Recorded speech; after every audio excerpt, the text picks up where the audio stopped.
Habang nababaliw ang karamihan sa bagong nilabas ni Honda na ADV 160 Road Sync, ito tayo. I-review natin tong PCX 160 Road Sync.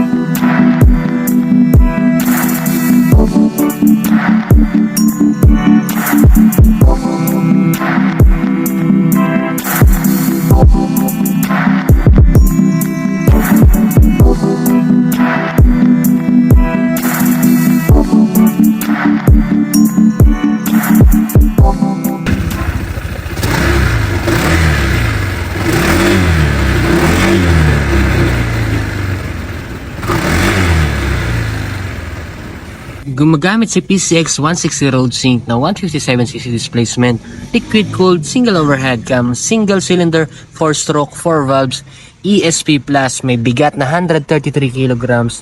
At kung bibili niyo po ang PCX 160 Road Sync as of today sa halagang 154,900 pesos. Para man dito sa harap, gumagamit siya ng standard telescopic front suspension na meron 3.9 inches travel, 220mm disc brake at 2-pot Nissin caliper. May stock size na 110/70 at meron siyang 14 inches na mags. ABS din nga pala yung harap natin. May HSTC dito o Honda Selectable Torque Control. Logo ni Honda. Sa headlight niya, ito yung isang pinaka mapapansin mo na nagbago. Kung dati ang daytime running light niya ay hanggang dito lang, ngayon mas binuo na nila. Mas decente na siyang tignan. At itong part na to, isa to sa nagbago. Mas pinalapad nila yung itsura. Nagkaroon ng onting hulma dito. Sa footboard naman, halos ganun pa rin. Rubber to natatanggal. Madali lang siyang tanggalin. Kung gusto mo linisan, napakadali lang. Pwede mong extend yung paa mo dito kung medyo nangangalay ka na. Pillion foot peg na medyo nagbe-blend siya sa kaha na PCX 160. Ang lapad din niya. Sigurado na magiging komportable yung mga angkas dito. Air filter cover dito. Meron tayong dipstick. Exhaust na may pinagkaiba ba sa dating PCX? Parang ganun pa rin naman, di ba? Yung dating PCX 160, eto lang ang makikita nyo. Ngayon, may baso na siya. Sabi noon, sa mga nababasa ko, medyo malambot daw yung rear shock ni PCX 160. Sabi nila, dahil nga naglagay na sila ng baso, o mas gumanda na yung play niya, mas tumigas na kahit papano. Disc brake din para sa likod, Nissin caliper. May stock size yung gulong natin na 130/70 at 13 inches naman ng mags niya sa likod. Gold PCX 160 emblem. Ito isa sa mga nagustuhan ko dito kay PCX yung wala halos nakalagay dito. Parang napaka-elegante niyang tignan, di ba? Para kasi sa akin, mas plain, mas simple, mas maganda. Well, kanya-kanya naman tayong personality, pero para sa akin kasi, mas okay sa akin yun. Dito naman sa likod, yung dating pa-X nila na taillight naging isa na lang. Integrated na yung signal light niya, nandiyan na sa loob. Para naman sa upuan niya, two-tone ng upuan niya, merong stitching dito na parang color brown. Iba rin ang kulay dito, gray, black, and then gray ulit. Meron siyang hulma dito para sa legs mo at ito. Yan. Mas mataas yung parte para sa mga back ride nyo, para kang may sandalan dito sa likod. Yung loob ng upuan, meron kang 30 liters na capacity para dito sa compartment mo. Malaki-laki siya. Kasi daw dito ang isang full face helmet, pero kasi yung helmet natin ay masyadong malaki. Hindi ko alam kung bakit ganun, hindi magkasya. Tsaka meron kasi tayong chin mount sasabit dito. Hindi ubra, masyado na siyang nandito banda sa likod. Ito naman po ay cover ng iyong battery. Kailangan mo lang ibaba itong dalawang to. Yan. Meron ka dito mga ilang tools. Pagka binili mo to, kasama na yan. Pwede ka rin maglagay dito ng yung papers. Ito guys, ito po ay aftermarket na. By stock, merong cover yan. Yung pagka tinanggal mo siya, meron siyang 4 na tornilyo. So si PCX po ay ready na para salpakan ng top box. Ganon ka-convenient si PCX. Si PCX 160 Road Sync ay keyless. Pero kung knob dito, para mabuksan mo siya, kailangan lang malapit sa yung remote mo. At least 2 meters. Kailangan mo lang siyang pindutin. Yan, pag umilaw na siya, pwede mo na siyang i-turn. Yan, bubukas na yung makina niya. Kung kailangan mo naman magbukas ng fuel, balik mo doon sa kanina. Yan, may mga icon naman yan dyan kung saan mo siyang tatapat. Gamitin natin tong fuel. Mas maganda na yung ginawa nila ngayon kasi dati, yung mga nilalagay pa dito. Yan, sa dalawang butas niyan para umangat siya. Sa pangkagandahan niya, pag nagpagas ka, yung tank cap mo, pwede mong ilagay dito. Hindi mo na kailangan ng wak. Isa lang ang glove box nitong si PCX160 Road Sync. Dito siya, sa kaliwa. Yan, kailangan mo lang pinutin para mabuksan. And meron na rin siyang charging port. Ayan yung charging port niya, Type-C na siya. At may kabaan tong compartment niya para cellphone. Kung kailangan mo mag-charge, kasyang-kasyang cellphone dyan. Ito na yung isa sa may pinakamalaking pagbabago na mapapansin mo. Yung naked handlebar dati na nandito ay ngayon ay tinakpan na nila. Na dating chrome, ngayon ay black na. Ito dati, chrome din yan. Pero kagandahan naman dito, kung gusto mong tanggalin, pwede.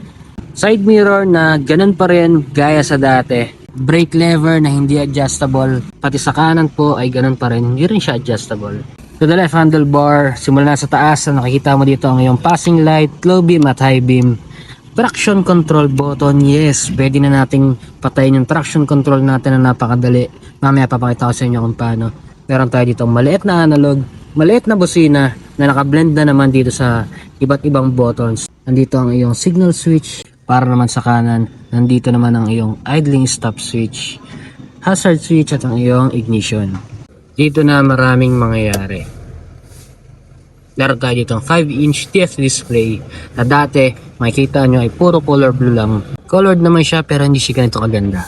Makikita mo dito ang clock, tachometer, speedometer, fuel gauge, total odo mo at iba pang settings dito. Para matagal mo siya, switch to pa kanan. Pindot ulit ng isa pang pakanan, makita mo dito ang trip A, average consumption A, trip B, average consumption B. Dito naman ang trip reset, mga trip A, trip B. Sa settings,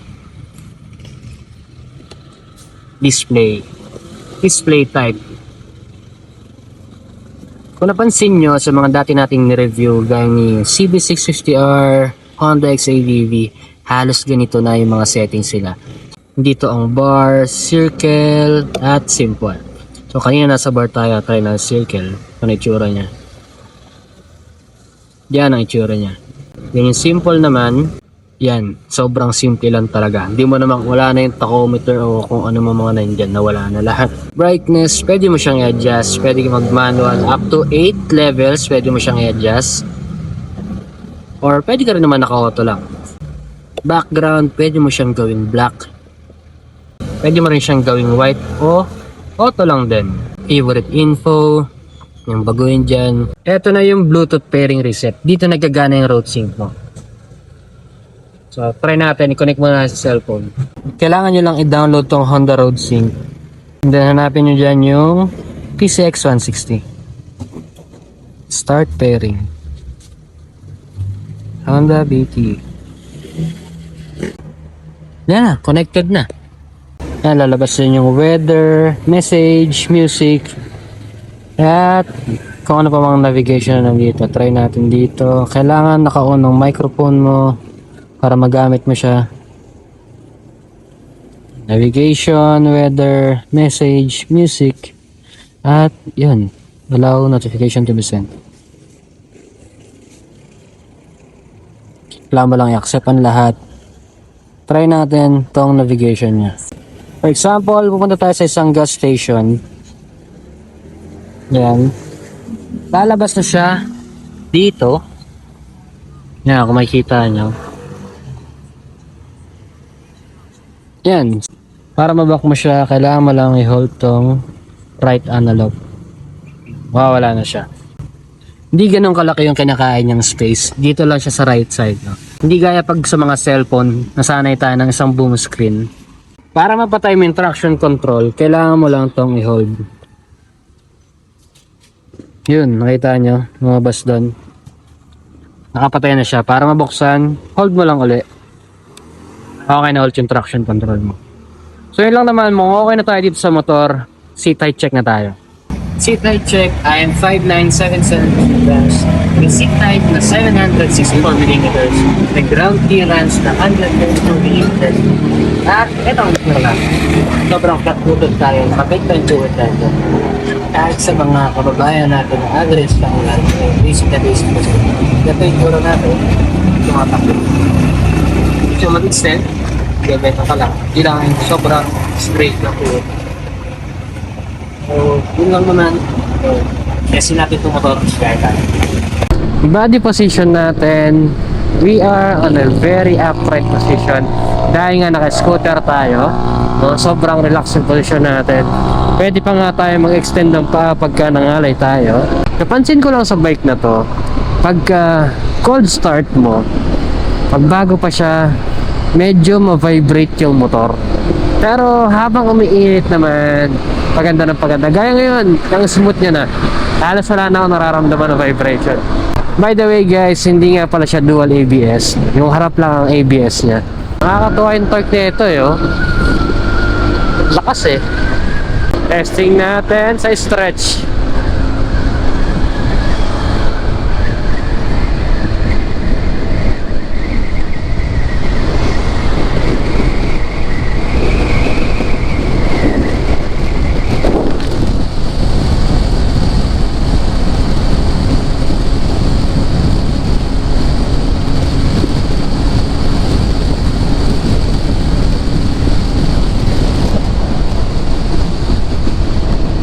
Okay na din. Medyo matagal lang umangat pero pwede na.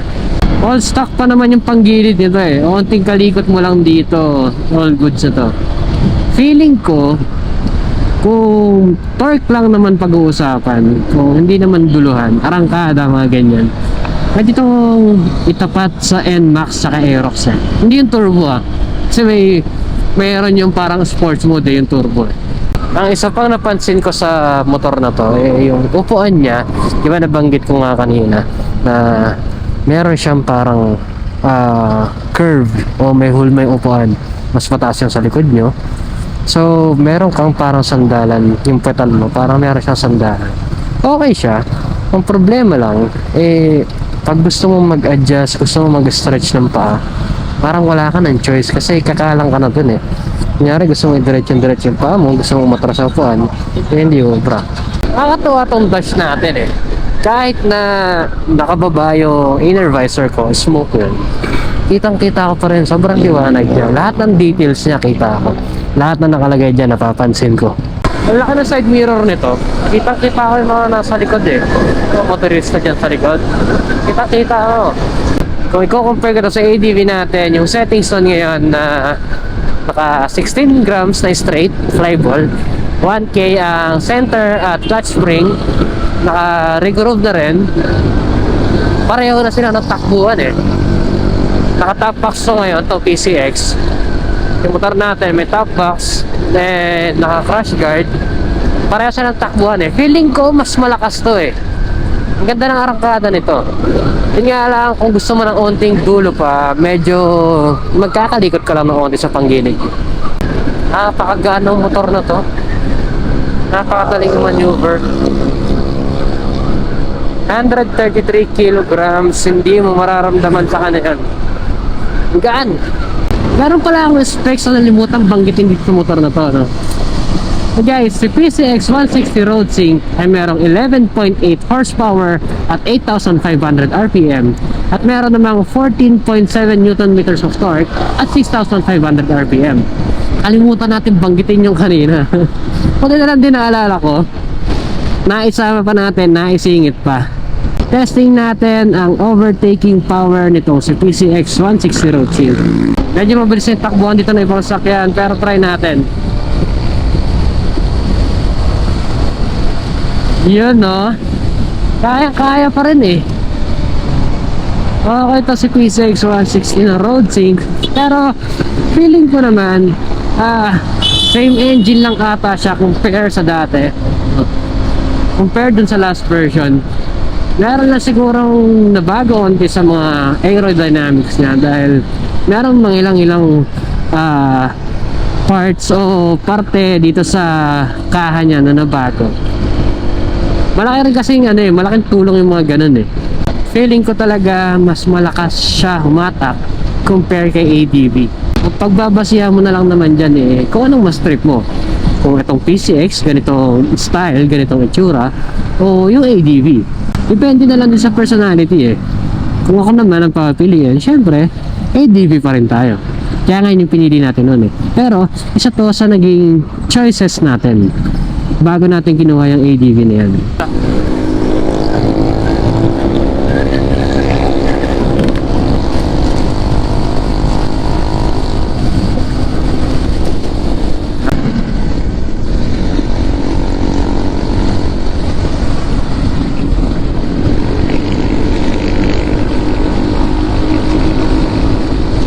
Yun, marami ng sakyan. Testing naman tayo sa traffic. Yan natin kung kamusta ba siya sa singitan dahil medyo mahaba yung side mirror niya. Ano, kung napapansin nyo, lagpas ang side mirror niya sa bar end. Mas mahaba siya. Alamin natin kung okay ba, kung hindi ba sasabit sa mga side mirror ng mga ibang sakyan. Ito na ang singitan.